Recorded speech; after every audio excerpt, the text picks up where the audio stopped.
Well, welcome to today's webinar where we're exploring multi-site ministry in different contexts in suburban, urban, and rural communities. I'm Sean, the Director of Consulting here at the Unstuck Group, and I'm joined in hosting today's conversation by Amy Anderson.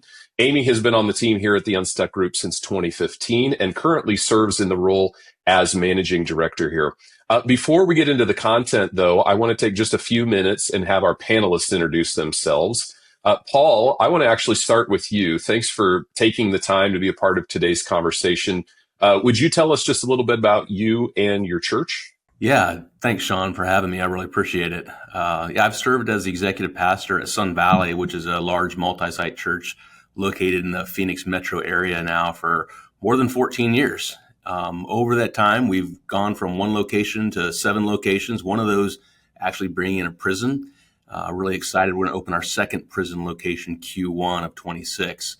And years ago in our journey, one thing that was really fun is quickly our attendance at our locations that we were launching, that combined average attendance quickly exceeded the average attendance of the original location. And so something that's a little unique about Phoenix, and particularly the East Valley, where most of our locations are at, is it's just suburban sprawl, one suburb after the other, with very little to no geographical separation. Because from where I'm sitting right now, there's about 1 million people that live within about a 10 to 15 mile radius of our original location. So we don't have to go very far because of population density to start new locations to reach new people. Well, thanks, Paul. Thanks for joining us today. And then Jesse, we have Jesse Tink joining us from Prairie Lakes Church in Iowa. Jesse, you've basically pioneered multi-site in rural communities. I mean, something that people just said would not work. And I get lots of interest around learnings in the rural context. So can you just share a little bit about your story? Yeah, Amy, glad to be here. And that's pretty high praise, but we certainly felt that. We certainly felt like we were pioneers when we went multi-site in Northeast Iowa back in 2010. And we were a pretty fast-growing church in a college town. And just had visions to keep expanding. And then in 2008, in our part of the country, we had a flood, like a massive flood, and then a tornado that ripped through a neighboring town. And both of those, I think, allowed us to go, boy, we need to go help, number one, but then we really can influence more regionally than maybe we thought. Mm-hmm. But since then, we've launched a number of them. We're now a congregation of 7 locations throughout Northeast and Central Iowa. And it's hard to believe, but we've covered now about a quarter of our state. Wow. Which has just been awesome. So, and that's really kind of our niche. We want to make multi-site work in communities who need a church like ours. Love that. That's great. Thanks, Jesse. And then Don, before we move on with the rest of the conversation, would you tell us a little bit about yourself and your church there in beautiful Minnesota? Yes, you bet. It's not so beautiful today. It's gray and 40, but it is beautiful most of the time. I love living here. Yeah. I've been on staff 21 years, just celebrated, and I've had 4 different roles while I've been on staff here. The longest, I was a campus pastor for 9 years, and now I've been in the staff as executive director of campus ministry for the last 8 years, which means I now get to work with the campus pastors and the staff at all 14 of our locations, and I've had the honor of seeing the church go from 1 to 14, and it was just a small church of 3,000 and now 30,000 strong on the weekend. So crazy to see what I've been able to see. Thanks, Don. I'd love to hear that. And we really appreciate all 3 of you joining us to share both your expertise and your experience today. So grateful for that. We decided to tackle this specific topic because it's one we've been hearing a lot of questions about over the last couple of years. We've seen really just an explosion in the number of churches considering multi-site. And I think there's often an underlying assumption that this is just a suburban thing, but that's not necessarily true. Yeah, it's not. Well, first off, let me just say I am so excited to have the panel we have today because the 3 of you, I think between the 3 of you, you have about 50 years worth of multi-site experience.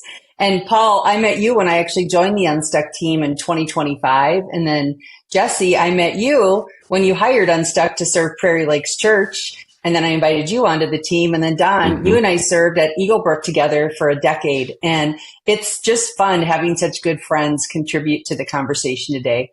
So yes, Sean, I'm really glad to be bringing this conversation forward today because God has placed his church in many types of communities and environments. And we keep hearing from church leaders who are struggling with this exact question, right? How do we stay true to what works in multi-site while adapting it to the different community contexts? In fact, I was just on a call today with a pastor from British Columbia up in Canada, and they have 5 locations right now. And they are feeling called to go into some of the smaller communities in their area, right? It's spread out. Some of these communities are much smaller that they want to go to, but they're trying to figure out what do we need to be considering as we try to replicate into these smaller settings. And is it a go or should it not be a go? What kind of things are people trying? So, and then there's another multi-site church I was talking to, and they are kind of a suburban campus model. And they tried to move into an urban setting and it just didn't translate. So they were frustrated and confused. And so today I hope for our listeners, you just know you're not alone. And these are 3 churches that are trying new things and learning things. And I'm excited for them to share those learnings with all of you. That's good. As we go through today's conversation, our goal is to help you make a commitment to maintaining what we call the core principles that make multi-site effective, even as you expand into different contexts. So we're going to actually walk through how to do that in 3 different conversations. In part 1, we're going to talk through understanding what stays the same, the non-negotiables of healthy multi-site ministry. In part 2, we're going to talk about recognizing what changes and how we adapt our models to different contexts. And then in part 3, we're going to talk about how we measure success differently, defining metrics for each campus and each context. So a few just kind of housekeeping details before we get started with the content of today's webinar. We'll have chat and live Q&A open in Zoom. You can submit your questions there through the live Q&A button, but in chat, you can just have the ongoing conversation as we go through the content today. If you haven't yet downloaded the companion workbook, you can get that at the unstuckgroup.com/workbook. And then if you'd like to share today's conversation on social media, you can use X or Twitter. And then Facebook, just hashtag us Unstuck Church. So hashtag Unstuck Church with your sharings on social media. All right, we've got a lot of content, so let's get right into it. Let's start with kind of the foundation. What are the non-negotiables, the things that should stay consistent regardless of whether you're launching in a suburban, urban, or rural community? Paul, let's start with you. Yeah, well, Sean, foundationally, it starts honestly with something Amy just alluded to a moment ago. She talked about that church that she was having a conversation with in British Columbia, and then that suburban church. Underneath the question that they're asking, biblically, there's a model for this. In Acts chapter 16, everybody on this call, you're professional Christians, you're getting paid to work at a church. You probably know this by heart. You've read the scriptures and you know them. But let me remind us, in Acts 16, Paul walks around Athens for a bit, and he actually goes and has a conversation with folks, and he actually compliments them for being pagan, which is amazing. He says, "Hey, men of Athens, I can see you're very religious." And then he quotes something from their own poetry, their own culture, to build a cultural bridge to them, to present the gospel in a way that they would easily engage with it and easily understand it. In Philippians chapter 2, same principles at play. Jesus leaves heaven and puts on skin, speaks our language, eats our food, goes through our routines. Scripture says we have a Savior we can actually relate to, and it can relate to us in many ways because, Jesus cried, he lost friends, he experienced loss, he laughed, all of those kinds of things. And so all of this to make the gospel accessible to you and I. Very much like a really effective missionary, getting back to that British Columbia church and that suburban church, getting very clear about the context you're putting a new location in. What are the people like there? How would you design ministry in such a way that they're going to easily engage with the gospel and end up saying yes to following Jesus? And so I know that's a long way to runway to a starting point here, but I think it's really foundational for our conversation. You got to understand where you are, what the people are like as a starting point to designing ministry at your church to reach those people. And so we've done the work to do that in the context and where we have locations. And while we're not chasing sameness, that's not necessarily the goal at our locations. We do take advantage of the economy of scale across campuses. So we have a very consistent ministry model across locations, a very consistent staff culture, weekend teaching and content is consistent. Even our facilities have environmental design standards that reflect our culture, because space does tell us how to feel and how to behave. So we're really consistent with our approach across campuses, but the reason why is because we're putting campuses in communities that have very similar mission fields. Does that make sense? It does. Yeah. You're talking a lot about mission field. And when we work with multi-site churches, actually multi-stuck churches, one of the things we look at right away is how consistent is the mission field you're trying to reach. And I think that's just a really good way to start us off.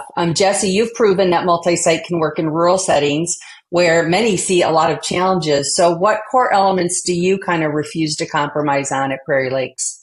Well, our big challenge was, and really still is, like you alluded to it in the British Columbia example, just the scale differences between communities that we're in.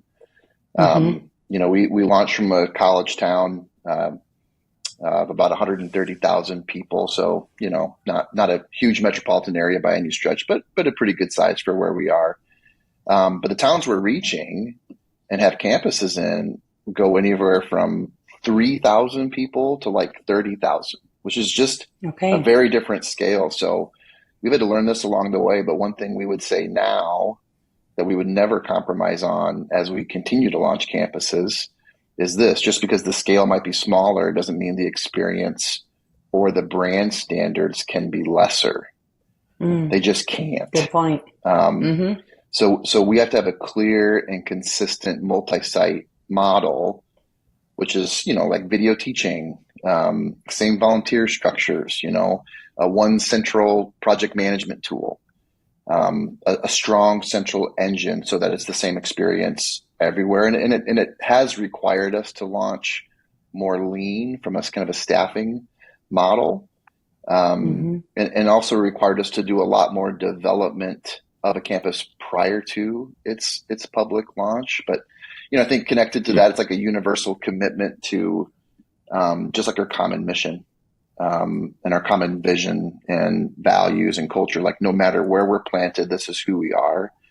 And certainly, I'm not trying to imply that there aren't community differences or things that make different communities unique.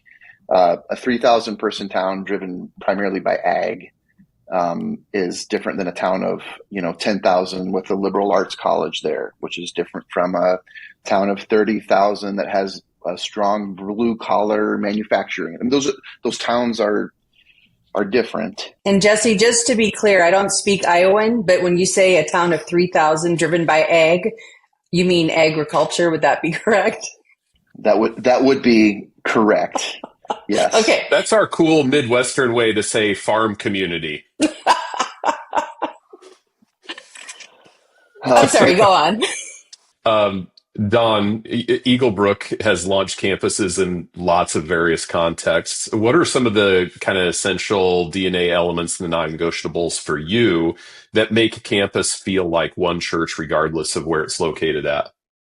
Yeah, it's interesting just hearing these other guys talk. It's very similar, obviously, to do multi-site has a unique approach in what you keep the same and what you allow to be different, what's fixed, what's flexible, you can even talk about. Yeah. So, there's the obvious things that you want to keep the same, that are broadcasting the same message. That's what we do. Not every context does that, but we do at Eaglebrook. We always keep the same message, broadcasting that, the branding, the colors, the handout, the kids' content, style of music, ministry.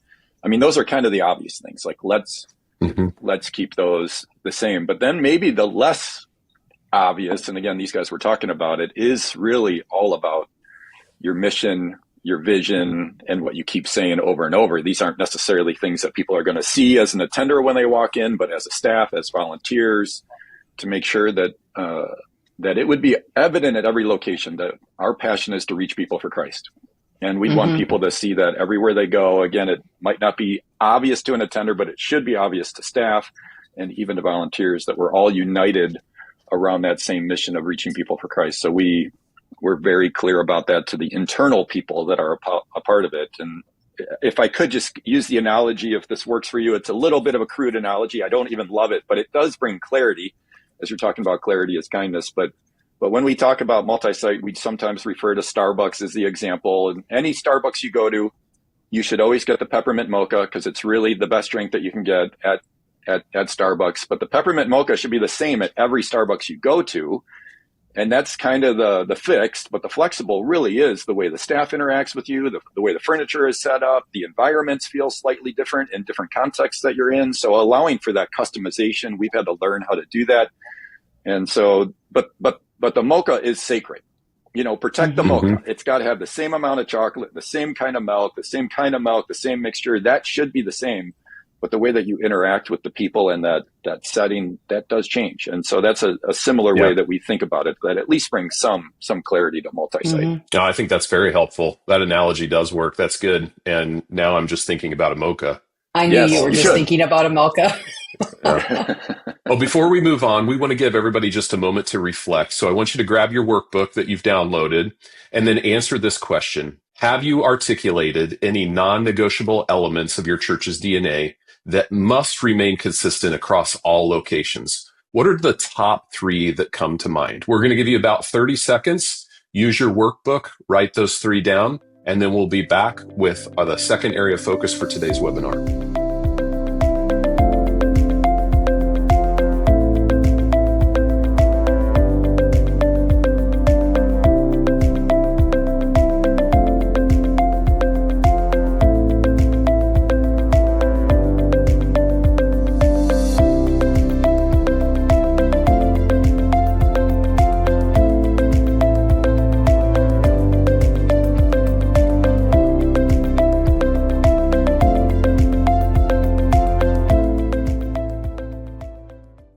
All right, well, now let's talk about what should be different. We just spent time thinking about what should be constant, or did you say fixed, Don? I like that term, fixed and flexible. But let's talk about that flexible part now, or what should be different.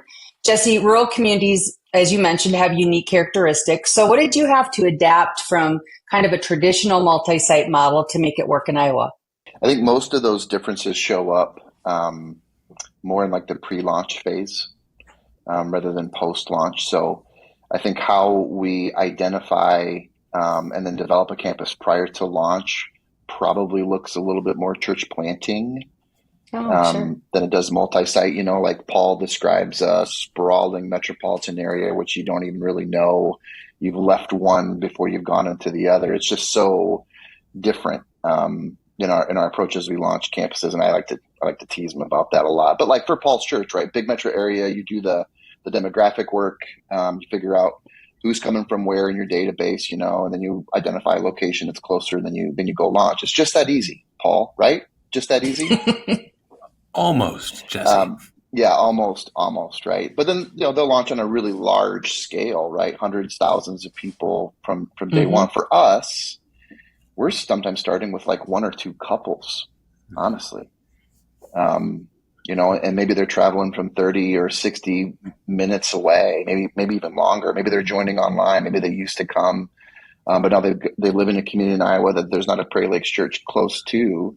And our strategy really has to help us identify those people, first of all, and then walk through a process of discernment to see if they're interested in being kind of the hub and the tip of the spear on developing a campus prior to launch. And then we have to cultivate and monitor that growth as we do. Now, once we get past the public launch, the multi-site model really does look identical to what a Sun Valley or Eagle Brook does. I mean, you just manage the tension between what's identical everywhere and then what has to be unique. But most of our differences show up in the pre-launch phase.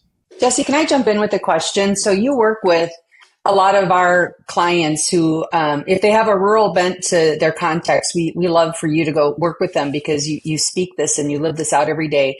Where do you see those churches sometimes wanting to contextualize in their multi-site model? Yeah, a lot of times, I'm going to try to find a diplomatic way to say this because, we're pastors. A lot of us are pastors first. And so one of our vulnerabilities a lot of times is we want to listen to people who want to emphasize the uniqueness of their community and then really kind of use that apparent uniqueness to justify or cover up their fears or even their preferences for something in the multi-site strategy that they don't like. For example, video would never work here. I mean, right, all the time. But honestly, Amy, like I work with a lot of suburban churches that are going multi-site. It's the same fears, it's the same. There's a reason there's a lot of reasons that the multi-site model for whatever reason won't work where you're thinking about going. But it's usually that in the rural setting, it's hey, this is a small town. They're not going to like those big church things that you think work other places. And, for our part, we've got 7 that say, yes, it does. Yes, it does. And then I would even maybe add to it, you really can't underestimate the impact of bringing a church like ours or like your guys' church, whoever you guys are listening to this. You cannot underestimate the impact that bringing that kind of church to a community that may not have it. Man, the impact of that is so significant. And some of these things that you think are such a big deal and just are so unique to that community and there's no way this would work, those things go by the wayside very quickly when things become the norm. Yep. Don, when you think about the differences between urban and suburban campuses, which at Eagle Brook you have both, what are some of the adjustments that you've had to make between the two? Well, I'll just jump on what Jesse was saying too. He used the phrase in passing, the tension to manage. Man, you have to manage tension if you're multi-site. And it kind of is to this fixed or flexible question of, can I change that? Or is this the play of the day? Is this the mocha or is this the furniture? Which one are we talking about today? Yeah. And we live in that tension all the time. But even to what Jesse's saying, it's worth it. I'm a huge believer in the efficiencies of multi-site in sharing best practices and in sharing great content, messages, whatever it is, let's just keep sharing it. So I'm a huge fan of it, even though, as we've talked a little bit about, I can sometimes feel tension in myself in managing that. But as we've moved in our 14 campuses, just 2 years ago, we started a church downtown Minneapolis, which was brand new for us because up to that point, it was suburban, kind of around the Twin Cities. And then even just in the last year, we've moved to 2 remote locations that are small towns that are streaming the full 60 minutes. And we can talk about that more if you want, but that's a whole nother, also met with what Jesse's saying is this is not going to work here. Well, we've seen some great success in what we're seeing, but just to focus on the urban piece of this and to talk about Minneapolis, I mean, it's been such a unique initiative for us. First of all, the room is so different than anything we're used to. The building is a beautiful historic building, 1880 something. I mean, it's a 140-year-old building. Wow. It's incredible. It's beautiful. Downtown Minneapolis. It's got the stained glass, the pews, the chandeliers hanging. And that's new for us. I mean, we've had to learn how to adjust to that space because in any other space prior, we would block the windows. We would make sure we control the lighting. But we've done the exact opposite in this. So we actually turn the lights on during worship. We have the stained glass in all of its beauty. And we've left the chandeliers, we left the pews, and we left the historic and traditional nature to this incredible building. And that's very different for us. And so we've even had to use some different approaches to production and different ways that we're attempting it in this smaller downtown location. And what we found is being in the urban setting, it does attract a bit of a different crowd. I mean, we do see people, especially that are in their 20s. We don't see as many people who are young families. I mean, the kid ratio at Minneapolis is 13% kids to adults. In most contexts, it's 20%.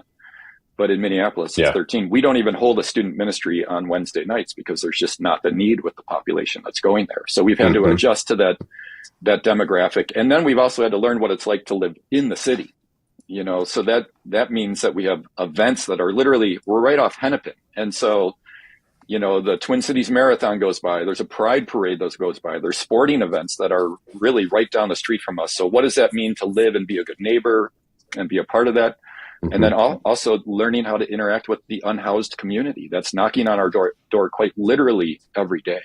How do we meet them? How do we care for them? And then how do we get them to the best resources possible? So safety is a little bit of an issue. We've had to learn how to manage the safety and even perceptions of safety in coming to Minneapolis, and have done so incredibly well.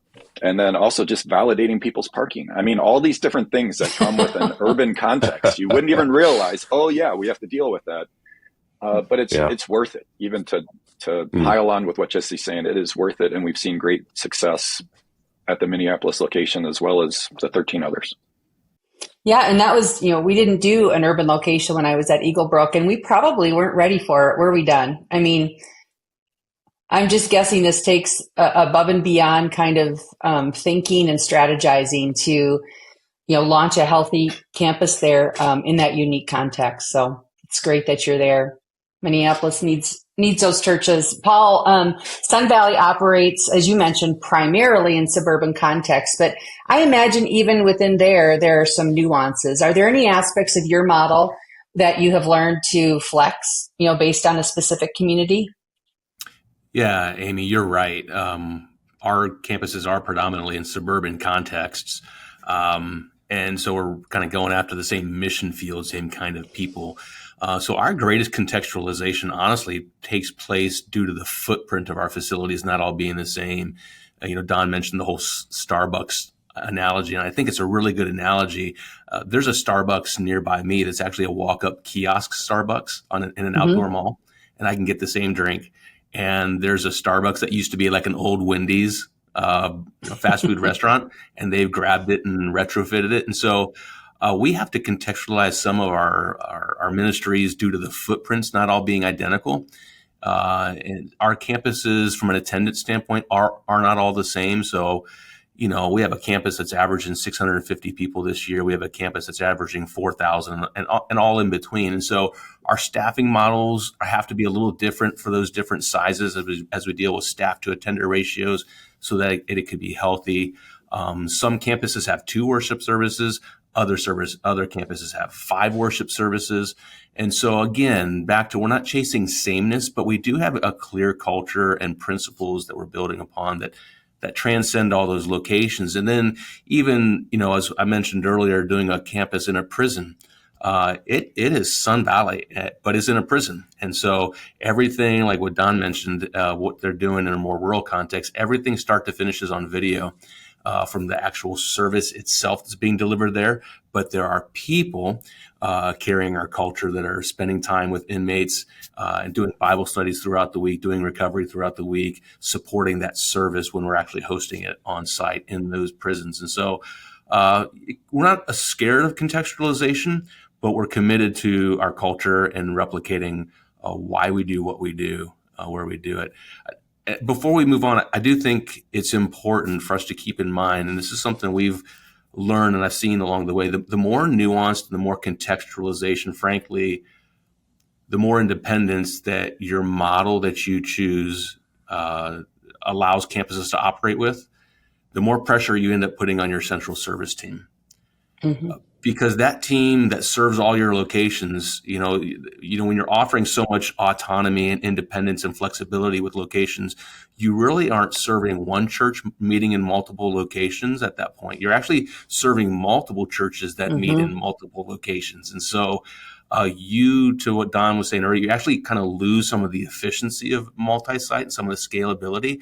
And it's possible, if you choose a more flexible model like that, you may end up spending so much resources and time and people that you're not actually able to support the expansion and the growth of it all. So I would just, as listeners are trying to consider what model should they approach or where they're feeling stuck in this, that's something they should probably stick in the back burner and consider. Well, as we wrap up section 2 here, thinking about how we contextualize for different models, we want to give you about 30 seconds again to think about your next potential campus location. Take that workbook that you downloaded and list out 2 to 3 elements of your model that you might need to be willing to adapt for that specific community context that you're going into. So about 30 seconds again, we're going to be back with our 3rd section of today's conversation, where we're going to talk about metrics.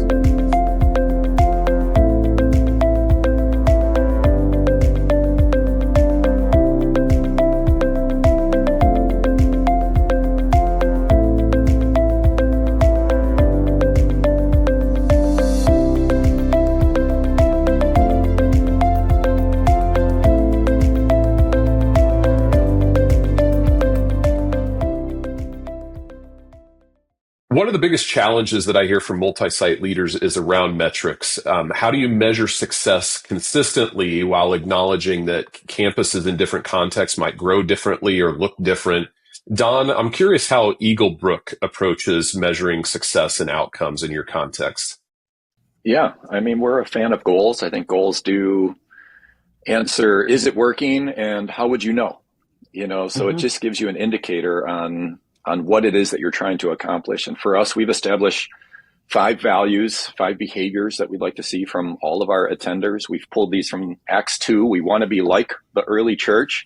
And so we've extracted these 5 values from there. We want every person to follow Jesus and also to share him with other people. We want them to connect into a community by getting into a small group. We want every person to know their spiritual gift and to serve others. We want people to live generously. And of course, we want people to spend time with God, as we saw all throughout Acts 2. So we have those values set up. We also have an attendance goal. So we do have a scoreboard that we hold for every campus, as well as one for the overall church. And then these goals have really helped us to know, are we going that direction or not? And I often add, no one loses their job if they didn't meet their goal. But if they didn't do any of their goal, that would tell us, well, maybe we're not really valuing those things. So these are some metrics we've put in place that motivate us. So Don, just give us an example. When you launched your location in downtown Minneapolis, what did that campus pastor and their team have in front of them? What did success look like for them? Well, it would be these 5 values. I mean, that would be success for them, is getting these 5 values in place for all attenders. We even would call this our discipleship plan, is that we want people to grow in each of these and also to be attending. So those 5 values plus attendance would be there. And then I have other success measurements that I pay attention to that are a little more subjective, about the health of the campus pastor, the health of the team, the health of the volunteer structure and how the tiers are being managed, and then ultimately how the attenders are being reached and developed. That's great. And Paul, I know that you use Unstuck's vital sign tools for all of your campuses every year. What have you learned about how the metrics look different or how goals need to be set differently in some locations? Yeah, I would say this, Amy, before I jump into that. We've talked around success. That word's come up quite a bit in our conversation today, which I'm really glad. No one wants to lose. Everybody wants to win. That's why we're playing the game. But at the end of the day, success for us means more people meeting Jesus. So if you get back to the why of this whole thing, ultimately we're putting new locations in new places to reach new people.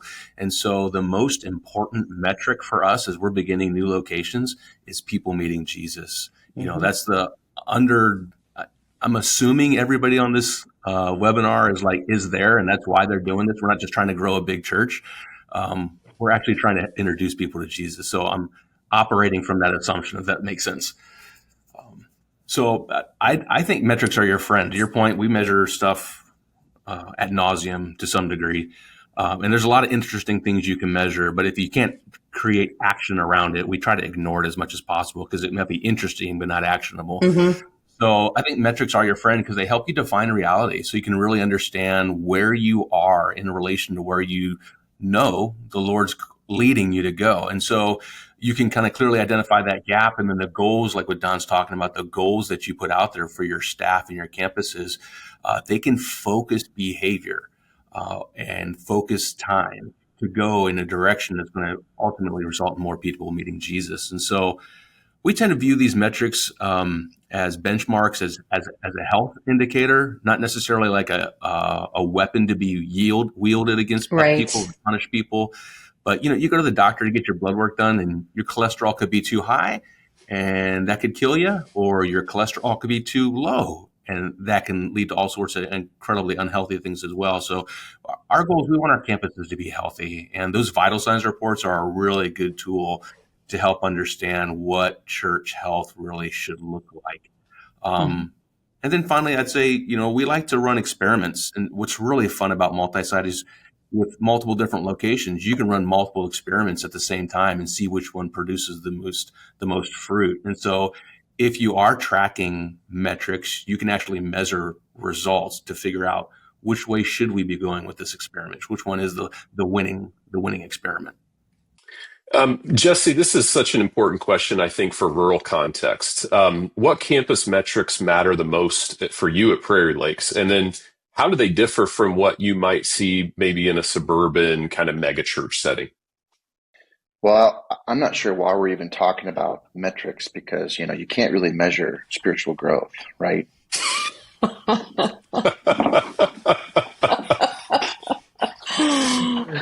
love you, Jesse. Jesse. I was just trying to think about how could I ruin this great flow, and then I did it. So the short answer, and then the honest answer to this, and this really does come from the bottom of my heart, is they do not differ. They don't differ no matter the town, no matter the place in the country. And it's the same mission, same commander in chief, same marching orders. We're after the same thing. And so I'll be a little bit of a broken record, but one of the things I've been the proudest of at our church, and it's really been inspired by the Unstuck group and the emphasis, I think, in the last probably 3 or 4 years, really since the pandemic, the emphasis the Unstuck group has placed on just reaching people, especially reaching people outside of the church. Is we're doing that, and we're doing that in much larger numbers, especially, and in our context, it's de-churched people. It's people that grew up Lutheran or grew up Methodist or grew up Catholic, and they just don't go anymore and they don't believe, So between our 7 campuses, we're a church now just north of 3,000 people, all said and done. And in each of the last 2 years, because we got after reaching people and just measuring how effectively we are at reaching new people, we have seen over 300 people in each of those last 2 years come to know Jesus. 600 people in the last 2 years. In our context, those are towns. Those are entire towns of people. And it's really interesting. Back in 2017, the research firm Barna, I was familiar with Barna and the guys at Glue, and they just do an exceptional job there. But they did a study called Cities back in 2017. You may have remembered this. And they were just measuring people's religious attitudes and behaviors. And what they did is they divided the country up into TV markets, So, and then they just measured people's Bible mindedness, in terms of where they are. And so it's fascinating because some of the least Bible minded communities are not going to be surprising. The bottom was Albany, New York. Listening from Albany. You've got some work ahead of you. God bless you. We've served churches out your way. And then Boston, I served a church in Boston. I think they were next. And then Providence, so those were 199, 98. Coming in at number 97, least Bible-minded communities in the whole nation was Waterloo, Cedar Rapids, Iowa. Right. No way. Seriously? And it's because everybody's comfortable with the label, but nobody believes and nobody behaves. And so we're a community where almost everyone is comfortable with religion, but not necessarily relationship with Jesus and God. He just has, with the help of the Unstuck group for sure, has better equipped our church to just emphasize measuring how effective we are at reaching new people and then reach them.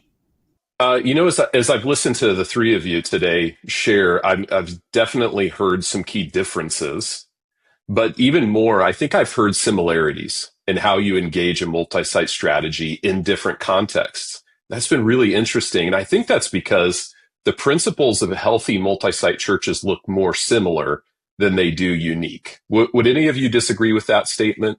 Not at all. No, not at all. And Sean, I'll just maybe spike the football there. As someone who, leads a rural multi-site church and then serves as a consultant in a lot of suburban and rural multi-site churches, the same questions, the same principles, the same predictable outcomes.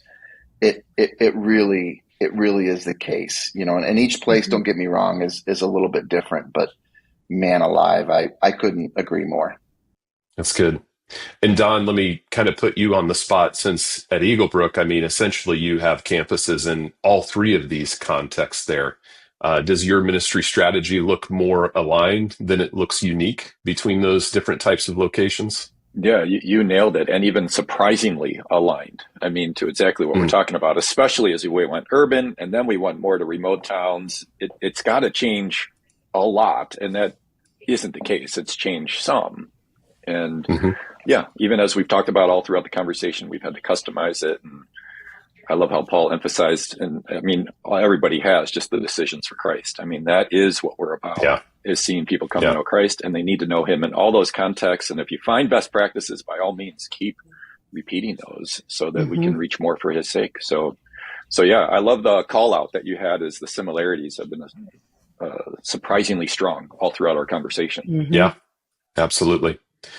Well, before we move on to our last kind of step for our listeners today, I want to just say thanks to the three of you for joining us for this conversation and sharing your experience with Multisite in different contexts, but again, highlighting those similarities. I think that should be a key takeaway for our listeners today. So again, thank you guys so much for giving your time to this.